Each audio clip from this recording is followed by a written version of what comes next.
नमस्कार Odia village food रे आपण मानक स्वागत करुछि। तो चलतु आज गोटे बनैबा गाँ स्टाइल रे कखारू रेसिपी।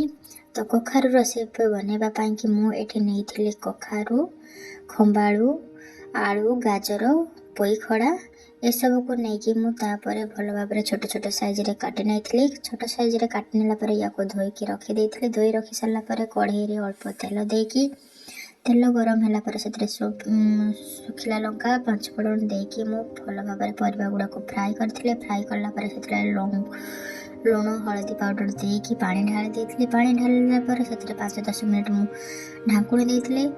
ढांकुणी देथिला पर एठी मोर हे जाइथिला परिवा गुड़ा को सब भल भाव सिझी जाइथिला।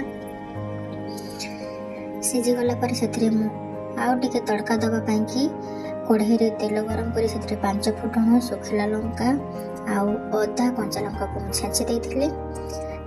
अदा कंचा लंका आपण ऑप्शन चाहिले भी सिजिला बेले भी देई परिबे, आपण नहले छुंक टाइम रे भी देई परिबे। सेतरे तापर सिजाइतबा परिवा गुड़ा को मु ढाली देइथिले। ढाली देइला पर एठी मु परिवा गुड़ा को सब मिक्स कर नेइथिले। एडी हमर रेडी हो जाइथिला कखारू घंट। आमे तो कहू गाँ स्टाइल रे कखारू घंट। आपण माने कोन कहंती मते कमेंट रे निहाती जणाबे। आ मोर जदी रेसिपी भल लागला लाइक सब्सक्राइब करिवे। रहिले नमस्कार।